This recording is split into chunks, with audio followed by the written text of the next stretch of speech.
Olá, está no ar o Contraponto.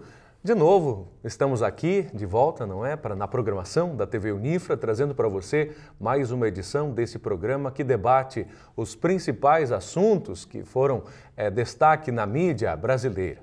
O Contraponto é o seu programa de debates na TV Unifra e nós estamos de volta aqui para trazer assuntos que serão repercutidos e discutidos pela bancada formada por professores do Centro Universitário Franciscano. E na bancada de hoje vamos contar com dois professores. O primeiro deles eu já apresento, para você que está acostumado já em casa, não é, a ouvir e a concordar ou discordar. À minha direita, o professor José Maria Pereira, ele do curso de Economia, professor doutor em Economia. À minha esquerda, temos a presença hoje do professor Alexandre Marcari, ele do curso de História, aqui da nossa instituição.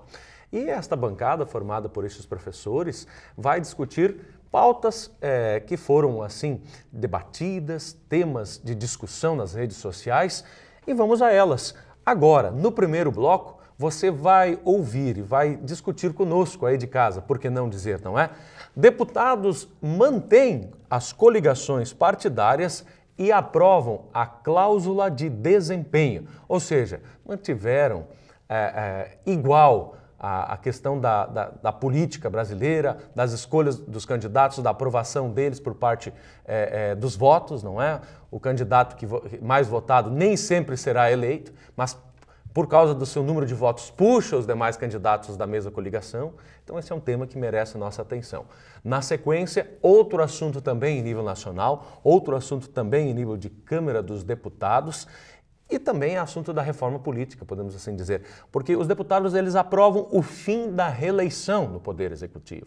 Isso também é uma novidade aqui para nós e nós vamos trazer os pontos positivos e negativos a respeito do fim da reeleição. E, por último, a manchete do dia, hoje, terça-feira, dia 2 de junho, estamos gravando esse programa para você conferir ao longo da semana aqui na TV, mas agora há pouco, nos principais meios de comunicação do país, sai a manchete. Em meio a escândalo, Joseph Blatter renuncia à presidência da FIFA e convoca novas eleições. Manchete para nós debatermos a corrupção na FIFA, assunto que nós já tínhamos elencado para debatermos aqui na tarde de hoje, mas que com essa novidade ganha ainda mais força, ganha ainda mais energia para que possamos debater. Mas o nosso primeiro bloco, e assim eu vou começar já com a permissão dos colegas, não é? Vamos falar um pouco sobre a manutenção das coligações, professor Pereira, e finalmente da chamada cláusula de desempenho. É uma expressão utilizada talvez no termo jurídico, né? Mas não sei se necessariamente é um termo jurídico, mas um pouco comum. As pessoas não entendem exatamente. Talvez seria interessante para nós e para o nosso telespectador, Alexandre, iniciarmos a nossa fala explicando o que é essa chamada cláusula de desempenho para que nós possamos esclarecer um pouco como funciona isso. Eu estava tentando explicar ali no início, mas então, continue. A gente pode se atrapalhar um pouco, mas é aquela questão. No momento das eleições, não é? Há um número X de votos para determinado candidato de um partido. Digamos que ele tenha 1000 votos. Bom, esse número de votos ele é suficiente para puxar outros candidatos que não foram tão bem votados da mesma coligação. E esses, porventura, podem se eleger através do número de votos de um candidato. Eu acho que é mais ou menos nessa linha que a gente pode iniciar a nossa conversa, professor Pereira. Na verdade, nós tivemos já exemplos folclóricos, né? Disso ter acontecido. Disso ter acontecido. Nós tivemos, por exemplo, o candidato Enéas, né, infelizmente já falecido, e que o tempo dele na TV era tão curto que o máximo que ele podia dizer era meu nome é Enéas.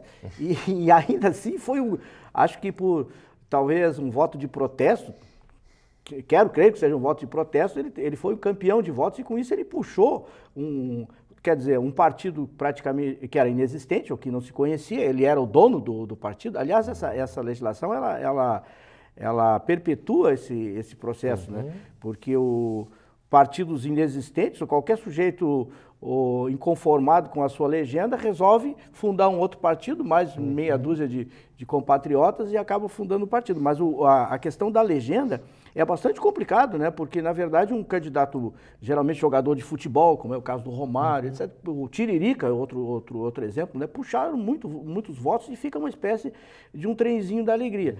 Então, isso não foi mudado. Eu acho que a questão dessa votação na Câmara, de novo, né? Desde que o Eduardo Cunha assumiu, algumas coisas muito importantes estão passando, não está prevista a votação e acaba entrando meio que pela porta dos fundos, né? Esse é um outro exemplo. Acho que essa discussão não avançou suficientemente, né? Pelo que eu sei, isso daí o relator é o deputado Rodrigo Maia, eu acho, né? E existe muita divergência. Rodrigo Maia é do PP, se eu não estou enganado. Do DEM. Ah, é do DEM. É do DEM. Do DEM do Rio de Janeiro? Democratas, isso. Tá bem, obrigado, Alexandre. Então, mas eu acho que mantém o processo por inteiro, né? Quer dizer, então, de novo, a verba do fundo partidário, ela é distribuída, né? Então 5% de um bolo bastante grande, que é o fundo partidário, já é suficiente para manter um partido, como a gente tem, e aí considera-se, com isso, mantido mais espaço na TV, né? Esse espaço na TV vai ser loteado mais ali na frente, né? Se o partido não tiver representante, não conseguir eleger ninguém, ainda assim ele tem uma moeda de troca. Eu acho que, na verdade, reforma política não houve nenhuma. É um engodo isso. O Eduardo Cunha, ele tentou uma manobra, porque haviam duas outras propostas na casa. Eu acompanhei, inclusive, através da TV Câmara, eu assisto agora cada vez mais assiduamente TV Câmara e TV Senado. Até porque a transmissão é ao vivo e você consegue acompanhar as discussões, os debates ali e o manejo das manobras, não é? E o Eduardo queria muito que fosse aprovado o chamado distritão, que elegeria somente o candidato mais votado de todos daquela coligação. Os demais não seriam puxados. Havia também em jogo o distritão misto, que era uma mistura, não é? Entre esta cláusula de desempenho mais o distritão. Que foi a votação, mas praticamente não teve, eu inclusive assisti, não teve nenhum respaldo, porque depois do distritão ter sido vencido, né, Alexandre? Essa terceira opção não teve nenhum valor. Mas, Alexandre, a pergunta para você era, não seria mais interessante para você o distritão? Pois até bem pouco tempo atrás, Maico, né, o vice-presidente da República, o Michel Temer, esteve no Rio Grande do Sul para fazer justamente discussão política, né? Trazer essas perspectivas, porque era uma questão que interessava o PMDB. Né? O PMDB. Não vou dizer o governo. Não o governo, a princípio, porque o PT não estava contente. E o Michel Temer veio, né, defender essa proposta aí, justamente do distritão. Né? Olha, se melhor ou pior, né, eu realmente não tenho assim, poder para julgar esse aspecto. Mas eu penso que uma reforma política é necessária, assim, né, dentro da atual conjuntura nacional, mas, concordo com o professor, tem que ser um tema muito discutido, muito pensado, problematizado e, né, claro que com a atual conjuntura da Câmara, né, que é muito conservadora, as perspectivas não sei se são positivas em relação a algumas medidas que vão ser tomadas. Pois parece que, desculpa... Não, tem bondade, professor. Michael, Alexandre. Parece que está havendo, assim, um processo, eu não sei, assim, digamos assim, defensivo da parte da atual legislatura. Ou seja, todas aquelas coisas polêmicas, né, que envolveriam uma discussão maior e que o próprio governo, nesse momento, está preocupado com outras coisas, preocupado principalmente com o ajuste fiscal, em votar as medidas que ele eventualmente precisa.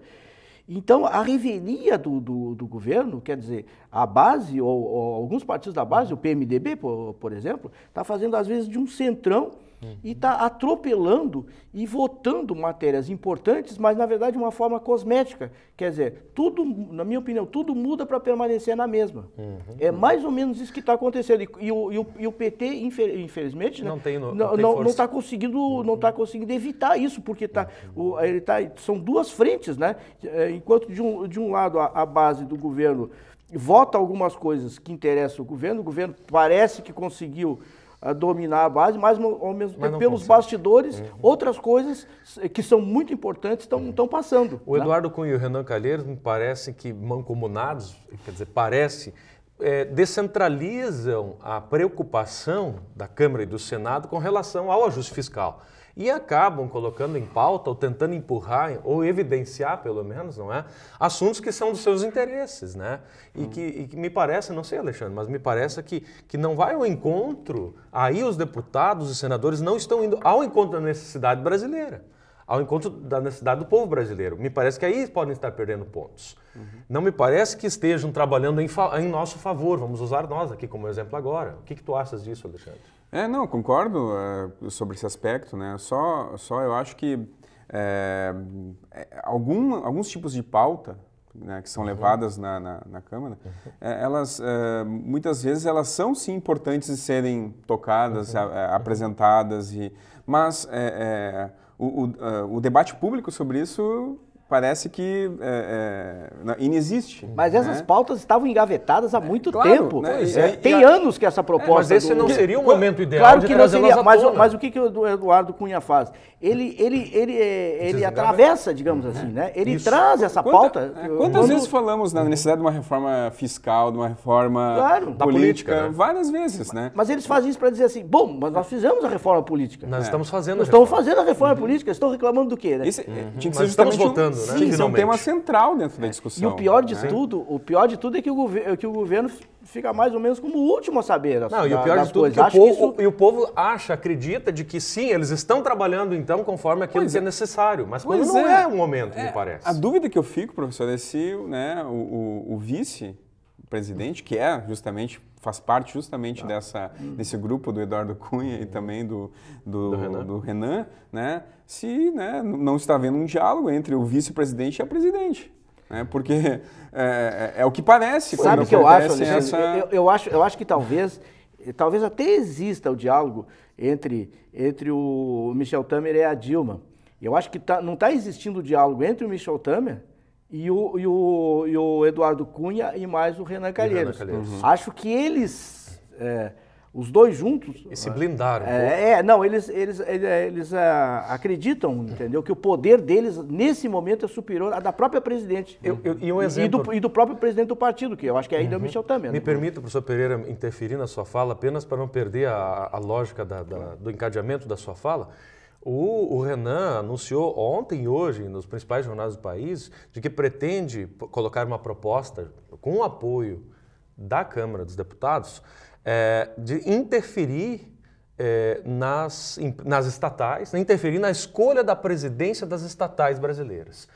E que, inclusive, a proposta dele é de que todos os presidentes das estatais indicados pelo governo federal devem passar pela Câmara e pelo Senado através de uma sabatina. Nós estamos assistindo uma espécie de golpe legislativo, né? Pois é. Aos pouquinhos, na verdade, há uma perda do poder do executivo. Do governo, a gente vê claramente isso, né? O judiciário está mais ou menos afastado e o legislativo hoje praticamente concentra todo o poder. E está independente, porque a ideia é essa, quer dizer, o executivo apresenta projetos e o legislativo discute, emenda, melhora, etc. E o que está acontecendo é o contrário, o governo hoje está acuado e o legislativo está tomando a dianteira. E se então, percebe, há uma inversão. Exato, o que o legislativo consegue impor uma afetação sobre a Dilma, de maneira que está difícil para ela vetar alguma coisa. E um outro exemplo por exemplo, o que eu sei, a Câmara dos Deputados vai retirar o projeto da redução da maioridade penal, que o governo não gostaria de discutir, não nesse momento, que é contra, inclusive, até onde eu sei.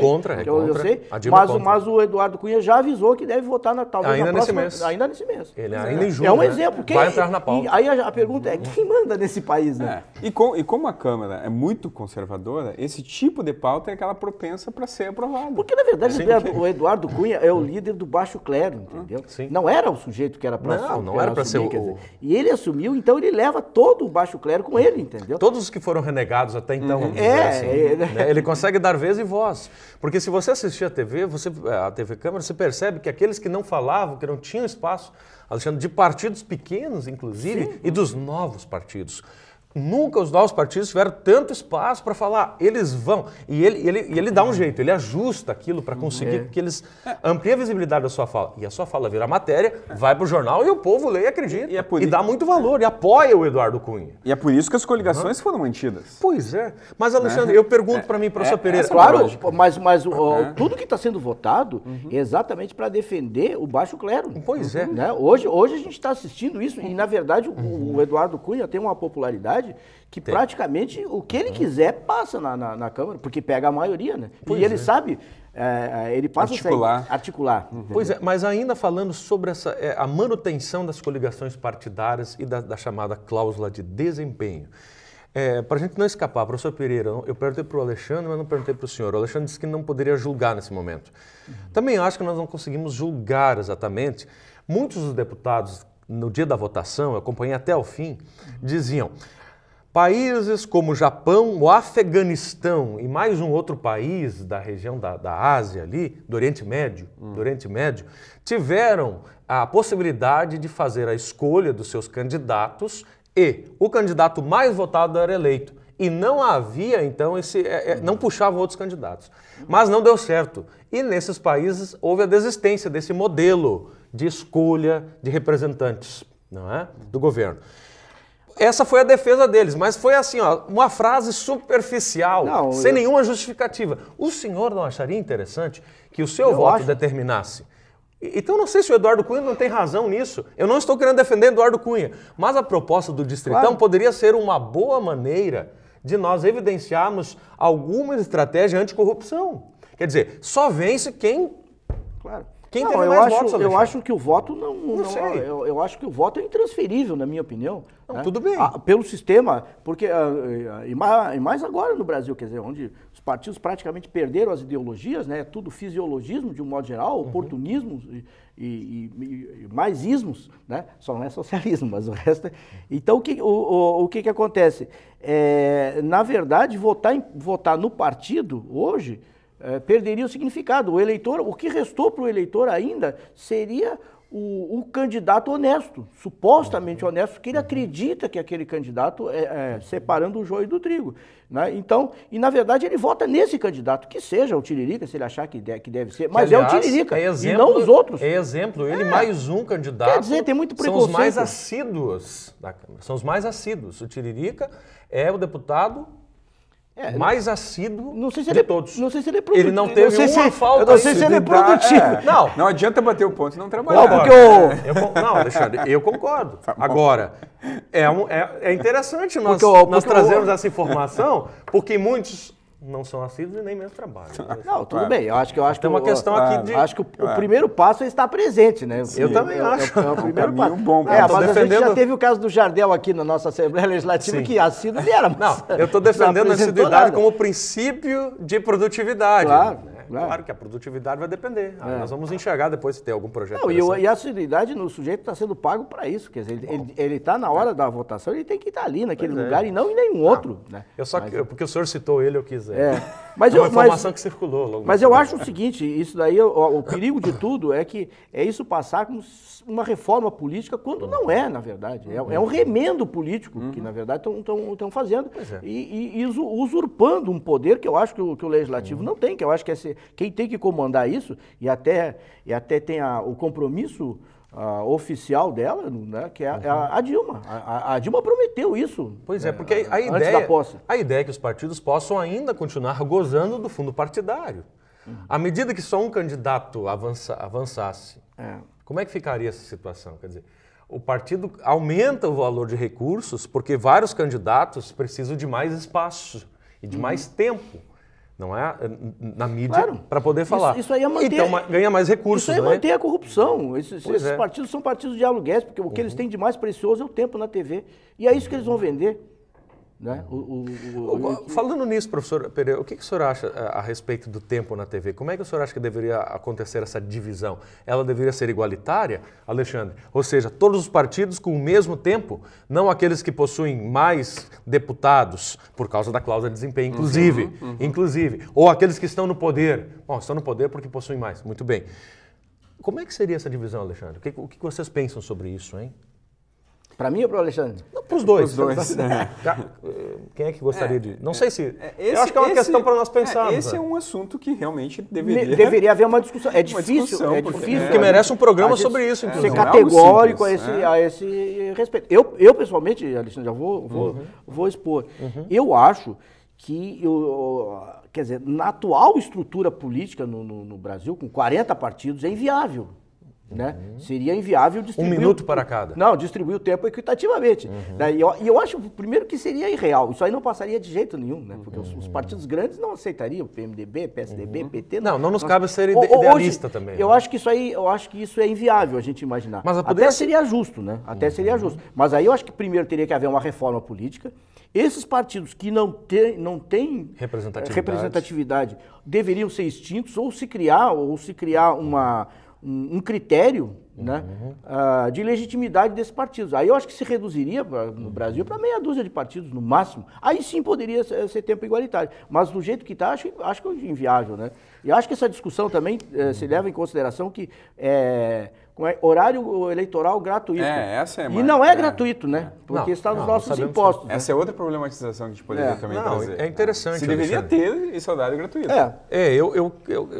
Isso é efeito dessa cláusula aprovada, ou reaprovada, ou mantida, vamos dizer, o senhor dizia antes, perpetuamente. Inclusive na forma, porque agora, antigamente, se tinha um horário específico, agora não. São inserções no meio do programa de maior audiência que eles têm ali. Às vezes para dizer nada que interessa.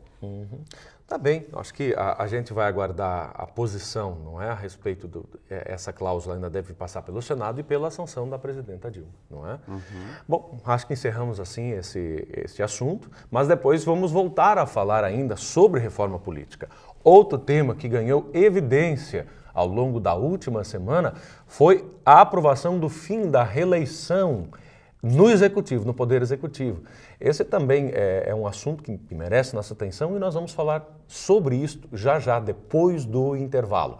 Esse é o Contraponto, o seu programa de debates na TV Unifra. Voltamos já.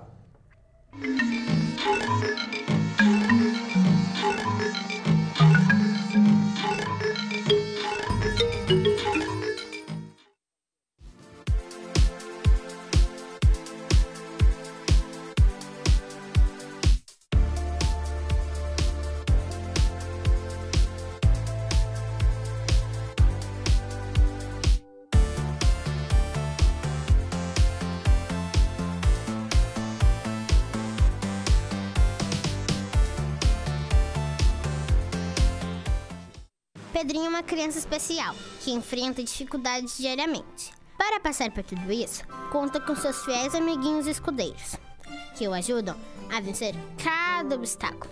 Sem eles, Pedrinho nunca conseguiria enfrentar o temível dragão, que impede que todos levem uma vida feliz no castelo. Para quem enfrenta um dragão por dia, uma mão amiga sempre é bem-vinda. Por isso, Pedrinho precisa da sua ajuda também. Contribua com a Escola Antônio Francisco Lisboa e transforme a vida de vários Pedrinhos.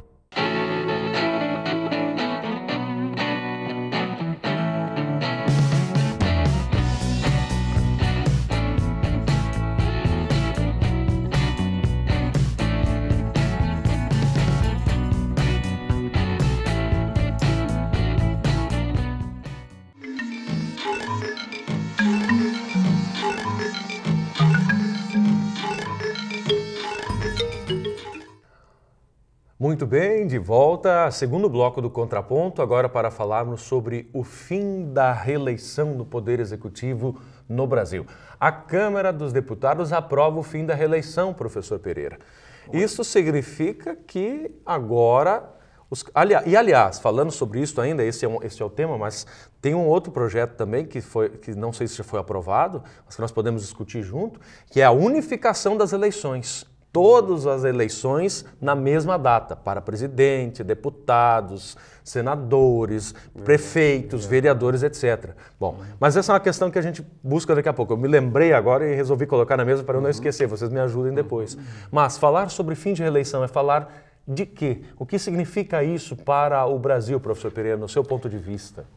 Olha, eu sou contra a reeleição, isso várias vezes, né? O senhor já deixou meio evidente isso? Já deixei bem claro isso, né? Eu acho que a reeleição, do ponto de vista do Poder Executivo é danosa, né? Claro, tem um argumento também contrário, dizendo que em 4 anos, né, ou 5 anos, no nosso caso é 4 anos, né, não é possível fazer muita coisa, então precisa de mais 4 e tal. Mas isso virou regra, quer dizer, então o sujeito já entra não pensando no atual mandato, mas no próximo mandato, né? Então, isso já compromete toda a primeira gestão dele. E ainda mais a questão da democracia mesmo pressupõe a alternância do poder. Né? Então, cada um vai lá, dá a sua contribuição. E eu só acho que, na verdade, acabou a reeleição para o Executivo, né? Ou seja, até presidente, governadores e prefeitos. Né? Mas eu até iria mais longe, né? Do meu ponto de vista, deveria acabar a reeleição, acho que em todos os níveis. Né? Talvez seja um exagero, mas eu acho que sim. Inclusive do campo judiciário? As indicações? Não, aí seria aí seria uma outra discussão, acho que aí tu já largou uma bomba ali, aí já seria uma outra discussão. Primeiro que eu teria assim como critério, né, alternância no poder, um princípio básico da democracia, né? Então a gente acabaria com a ideia do político profissional. Por isso que eu acho que para todos os níveis seria melhor ainda, porque a reeleição, a gente teve época que nós tivemos para presidente, épocas que nós tivemos, outras épocas não tivemos. Quer dizer, essa reeleição agora nós devemos ao Fernando Henrique Cardoso, né? O Fernando Henrique Cardoso alterou a Constituição para conseguir essa reeleição. E aí todo mundo que entrou se acomodou, né? Aproveitou. Se acomodou. Hoje eu acho que é uma reivindicação generalizada. Eu acho que se fizer qualquer pesquisa, eu suponho que 80%, 90% da população é contra a reeleição, né? Pois a reeleição não é comum no nosso estado, né, Alexandre? Aqui nós temos uma alternância interessante como exemplo, talvez, para darmos ao nosso telespectador. Isso que eu ia destacar, parece que leu meu pensamento, mas porque eu ia destacar justamente isso, né? No Rio Grande do Sul não há, né, entre aspas, reeleição. Mas aí nós temos que pensar, né, Alexandre? O Rio Grande do Sul é o estado mais quebrado do país. E aí, não tem a ver? Eu só penso assim, né, que isso é um outro aspecto, né? O fato de não ter reeleição no Rio Grande do Sul não significa, né, que é algo positivo. Às vezes poderíamos pensar que, bom, se houvesse reeleição, se houvesse uma perspectiva maior, uma conjuntura, um processo mais longo de administrativo, né, do governo, do Estado principalmente, né? Trabalhar a suposição é complicada, mas, né, poderíamos pensar que teriam mais tempo para desenvolver um trabalho. E não é só a reeleição, né? Não é a pessoa em si, é o partido, né? O partido não se reelege. Então, eu vejo assim, com uma perspectiva. Concordo com o professor Pereira no aspecto de, bom, se não vale a reeleição, não vale para nenhum. Né? Não é deputado, vereador, não vale para nenhum. Então, pelo menos deveria ser assim, tá? A não ser que tu queira, por exemplo, sair de deputado estadual e ir para deputado federal. Claro. Né? Não, com aí certeza. Tu mudaria o status. Mas, de novo, esse projeto é que nem o anterior que nós discutimos no bloco anterior. É uma espécie de meia-sola. Claro. Quer dizer, vão um pouco, mas porém não muito. Só para destacar, nos Estados Unidos tem reeleição. Tem. Sim. Mas aí que tá, o nosso modelo, eu estava pensando obrigatório lá. O nosso modelo político é uma réplica do modelo político lá, porque inclusive não foi tocado, vai chegar no Senado, né? Quer dizer, e o Senado? E o mandato de 8 anos para senador? Olha, já tivemos alguns senadores a favor agora, da ideia. Né? Sim, mas tivemos alguns senadores... Que já é o céu na terra, né? O Senado, o Darcy Ribeiro, que foi senador, ele tinha uma frase que eu achava brilhante, dizia, olha, o melhor lugar é o Senado. O Senado é o céu na terra, porque o Senado, na verdade, todo o abacaxi cai na cama. É descascado na cama. E o Senado só vai ali para... Eu acho referendar. Quase supérfluo o Senado, mas o modelo é o modelo norte-americano. Só nós não copiamos o processo eleitoral deles, que é muito maluco, né, das primárias, mas o resto tudo é uma cópia, né? Bom, depois eu falo sobre a questão da obrigatoriedade do voto, que é outra questão que também vem para discussão da Câmara daqui a uns dias. A questão da obrigatoriedade do voto. Mas eu acho que o fim da reeleição também tem uma discussão que eu acho que está sendo empurrada, não sei se vai para o Senado, que é a questão de aí pode aumentar o tempo, né? Sim, o mandato atual. De 4 para 5 anos. E também não se sabe ainda não há bem diagnosticado, esclarecido isso, e isso pode ser uma modificação na própria proposta, não é? A partir de quando vai valer isso? Porque ano que vem nós já temos eleições para prefeituras.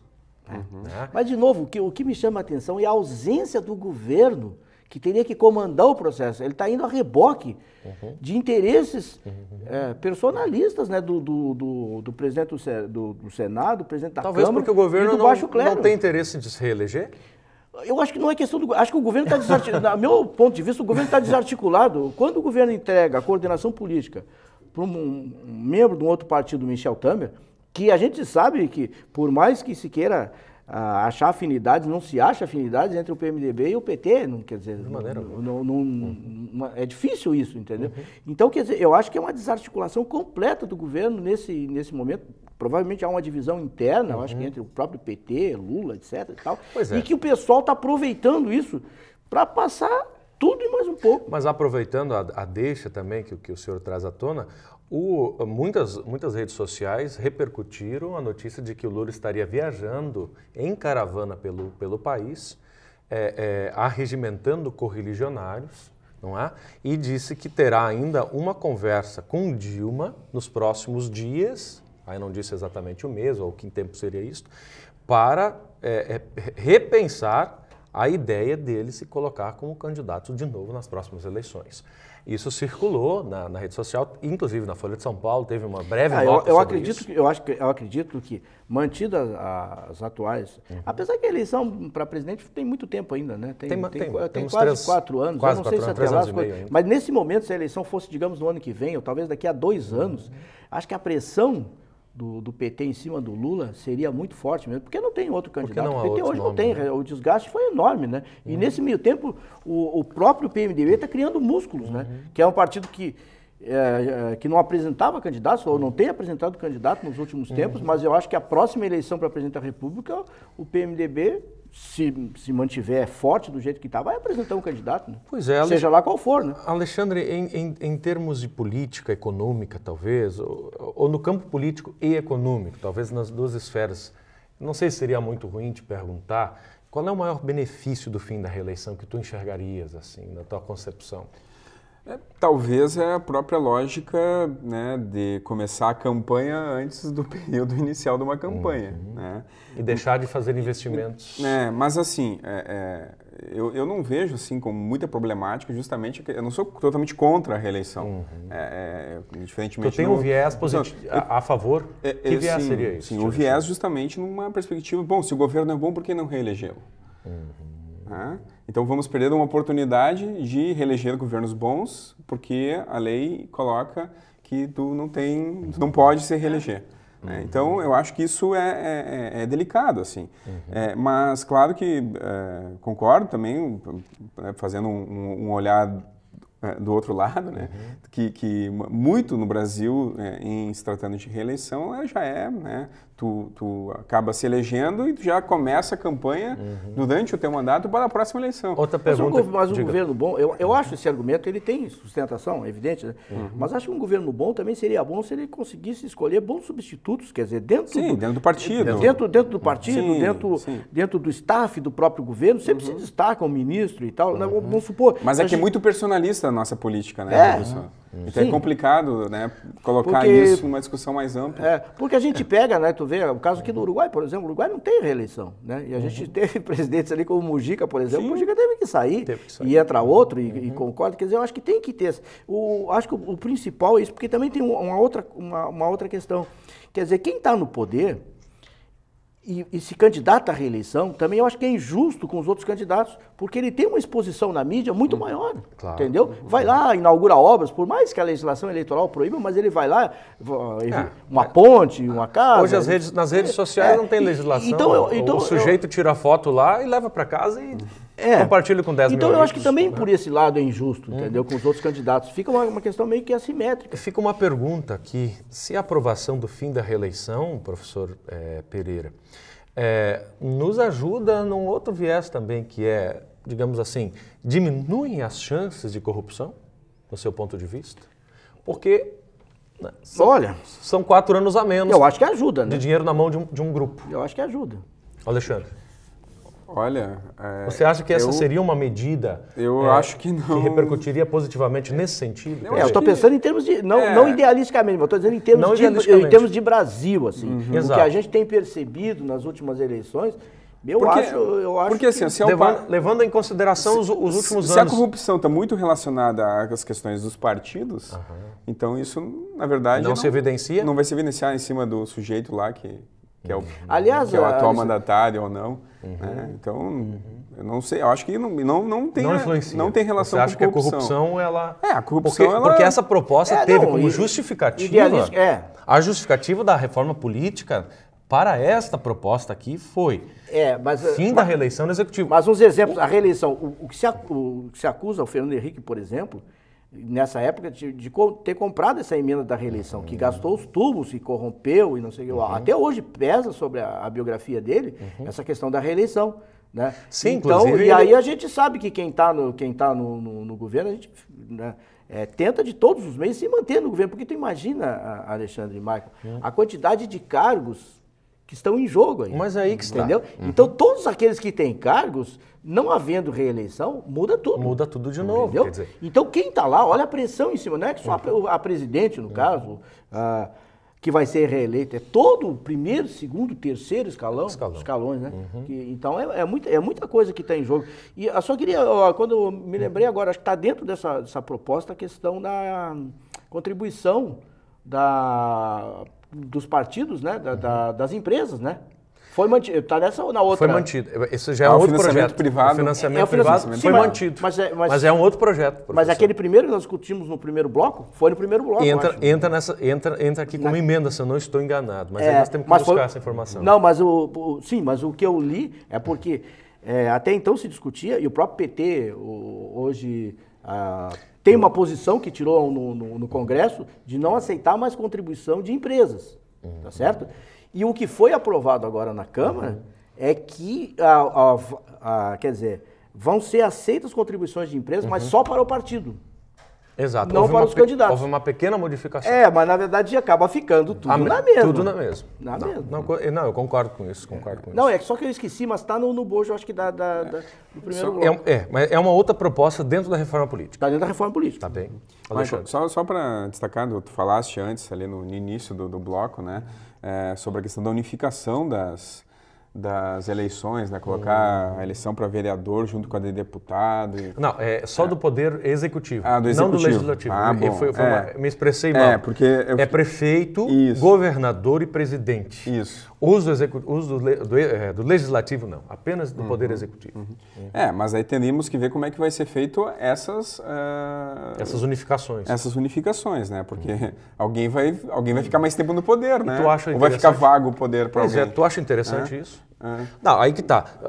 Deverá ocorrer uma data em que haja esse processo, quer dizer, tem que ter um ajuste aí de datas, não é? Não sei, acho um pouco curioso isso, assim, acho que seria uma mudança na cultura das eleições, né? Porque se discute no nível macro e depois no nível micro. E o prefeito está dentro do micro, entendeu? Está dentro da comunidade onde ele está inserido, onde vão ser escolhidos os vereadores. Eu pessoalmente, não sei. Porque a ideia é mais uma tem vez, vantagem nisso, não. Se assemelha àquelas eleições de conselhos deliberativos, que são feitos no meio de mandatos, inclusive, né? Se for separado, no caso, as de deputado e vereador das de prefeito e governador. Né? Porque daí vai alterar vai alterar o período do mandato. Na metade também. Exato. A não ser que fosse por uma questão de custo, mas se é uma questão de custo, então teria que ser todos, inclusive da Câmara de Vereadores, na mesma época. Né? Mas aí acho que ficaria também uma quantidade enorme de candidatos que tumultuaria mais ainda. Para dividir tempo e... eu acho muito complicado. Eu não sei se tem vantagem nisso. Bem, acho que encerramos assim essa pauta também, não é? O diagnóstico do fim da reeleição do Poder Executivo, não é? Teríamos aí certamente emendas com relação a isso, o Senado ainda vota e aí a presidenta Dilma sanciona ou não é? Mas essa ideia aí da reforma política. Terminamos assim o segundo bloco, voltamos já na sequência, depois do intervalo, para falarmos sobre a notícia, talvez manchete dos principais jornais em todo o mundo hoje, nesse momento, nesta tarde de terça-feira, dia 2 de junho. Em meio ao escândalo, o Joseph Blatter, né, renuncia à presidência da FIFA e convoca novas eleições. Esse assunto que vai nos levar ao debate, à discussão sobre a corrupção na FIFA, não é? Este assunto que foi debatido, está sendo colocado em pauta na agenda de todos os meios de comunicação ao longo dos últimos dias. E temos brasileiros envolvidos nisso. Voltamos já já. Este é o Contraponto, o seu programa de debate na TV Unifra.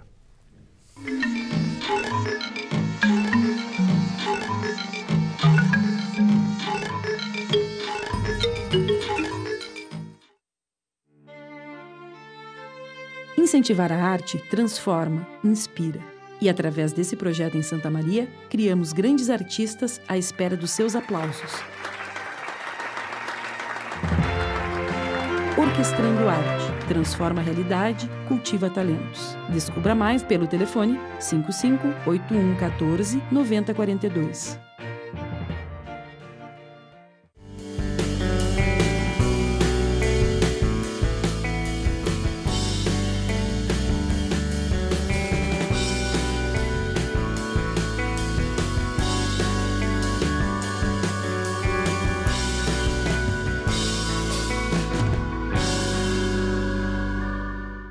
Inocência, energia que marca o nosso dia a dia. Cuide do nosso futuro, cuide das nossas crianças, com seu gesto de ternura, Santa Maria avança. Seu gesto pode mudar a realidade de muitas crianças.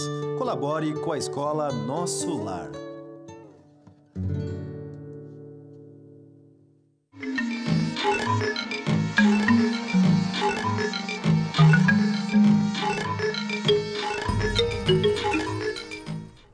De volta, Contraponto, agora para falarmos sobre o maior escândalo da história do futebol mundial.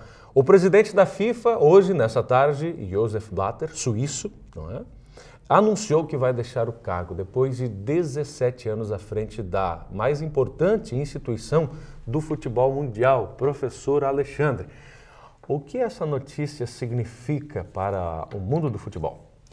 Bom, essa semana foi, talvez, uma semana muito importante em se tratando da questão política, econômica, da maior instituição que comanda o futebol no mundo, né? Nunca antes a FIFA passou por uma investigação tão profunda, e claro que vinda dos Estados Unidos também, é importante refletir sobre isso, né? E o FBI, né, que foi o principal órgão que começou a levantar hipóteses e, no fim, prender, né, alguns... alguns já se confessaram, inclusive, né, que cometeram corrupção e outros delitos, né?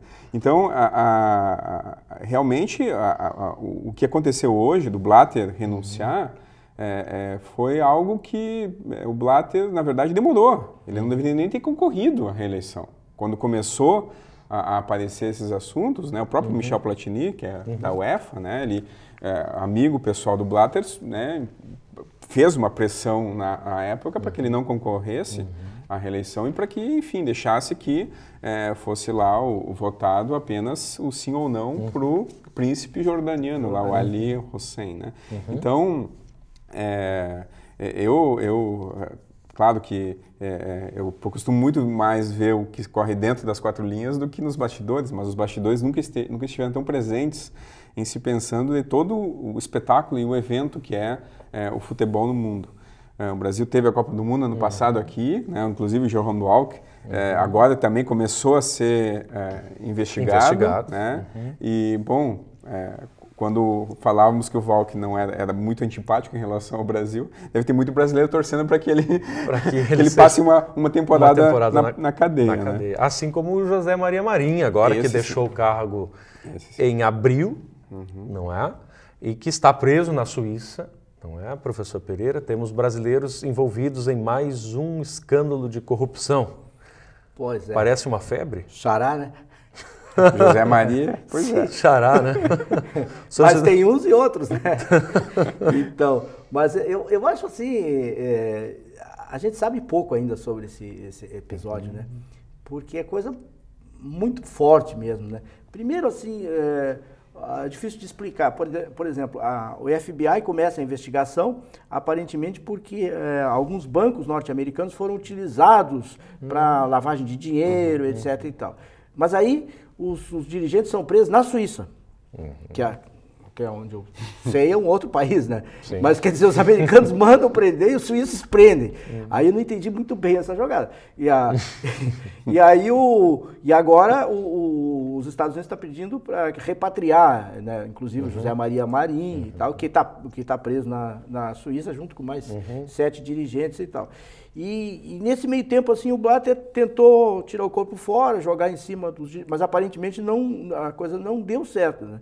Aí entra a UEFA na jogada, ameaçando boicotar a Copa do Mundo no Catar, ou investigar. Na Rússia. Na Rússia? Na Rússia primeiro, e a outra é no Catar. E a outra no Catar em Sim, 2020, mas parece que o problema da compra de votos, a UEFA acha que é mais no Catar. Mas os Estados Unidos acham que é na Rússia. Os Estados Unidos ainda acham que é...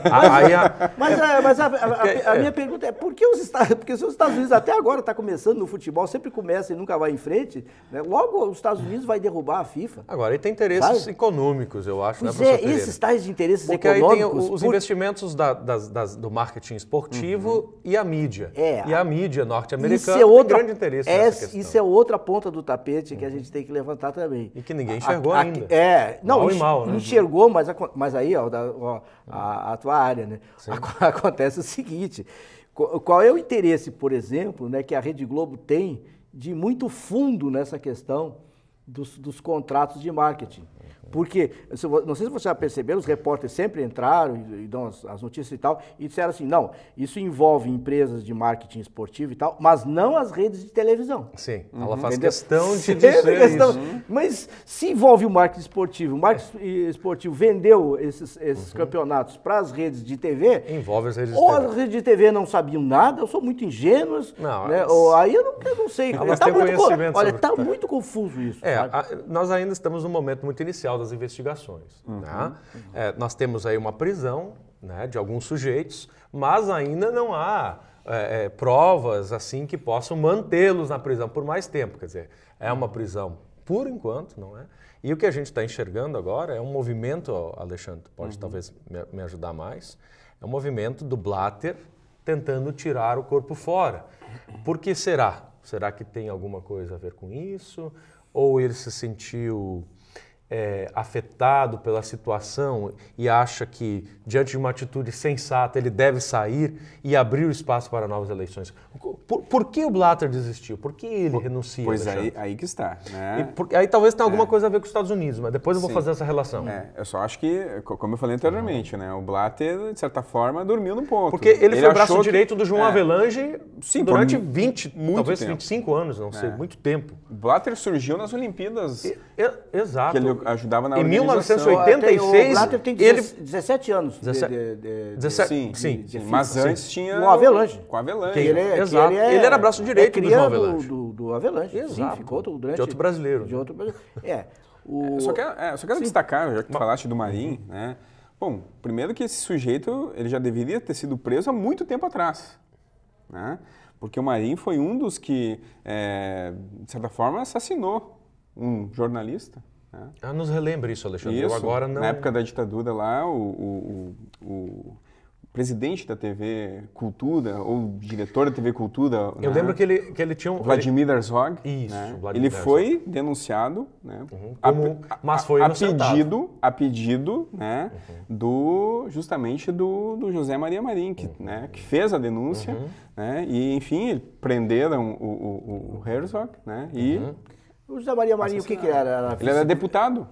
Mas ele foi vice-governador, eu acho que de São Paulo. Também, acho que foi. Foi vice. Ele tinha cargos políticos no Brasil. Sim, não, vice. E eu acho que na época o governador não era eleito, eu acho que era indicado pelo regime militar. Nessa época. Ele é da época da ditadura militar, sim, ele tem 83 anos. Sim, então, então, claro que, enfim...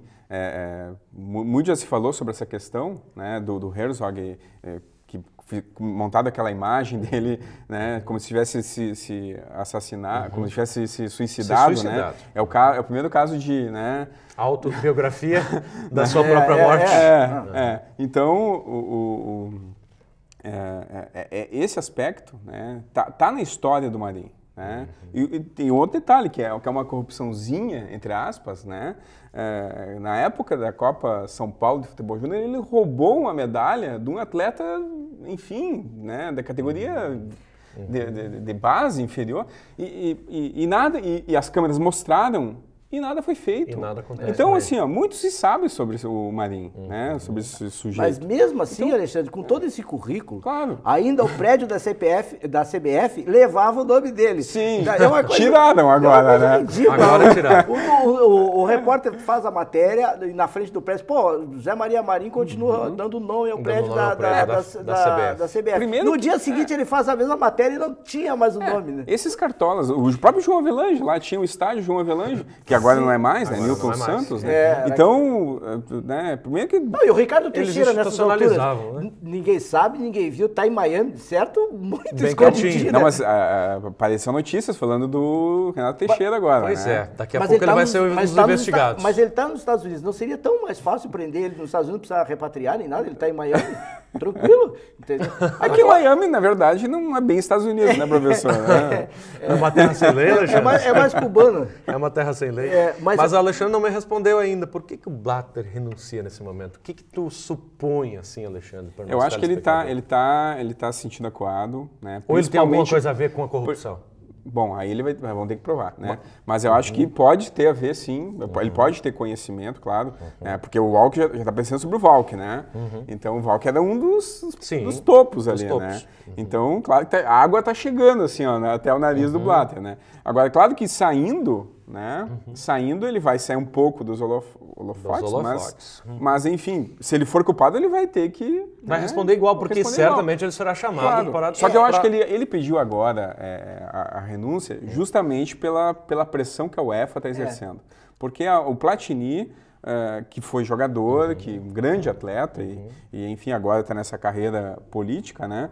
Ele, né, tem muita força ali, né, dentro de congregação dos países da Europa. Que podem boicotar a FIFA e todas as suas fórmulas, inclusive a Copa da Rússia, não é? Eu tenho uma hipótese nessas alturas, mais ou menos na mesma linha. Eu acho o seguinte, nessa reação da UEFA, né, e o Blatter e mais os seus braços direitos, né, eles sentiram que realmente o chão estava se escapando, né? Eles não tinham mais sustentação. Então, acho que o que eles buscaram? Digamos assim, uma delação premiada.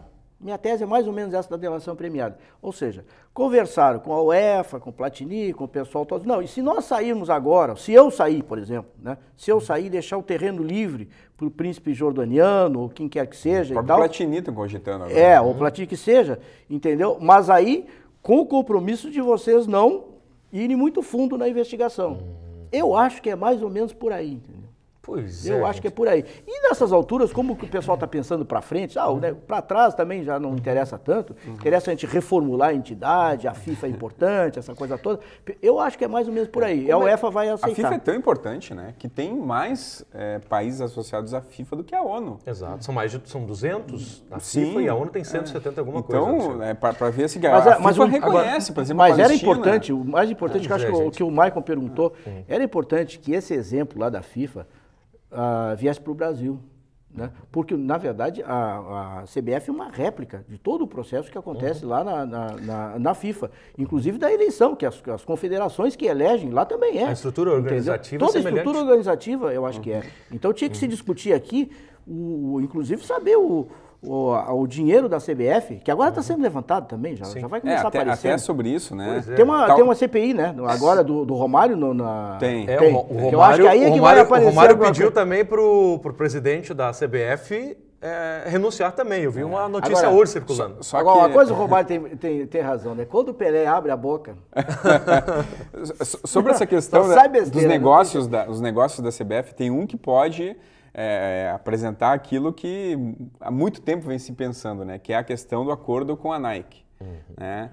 E esse é um assunto que, desde que a Nike passou a ser a material esportivo, né? E, enfim, tem toda essa questão da própria convocação dos atletas e tal. É uma notícia que nós discutimos aqui, já, né? Nas denúncias, né? Então, esse é um assunto que, inclusive, vem dos Estados Unidos a investigação, né? Sobre isso.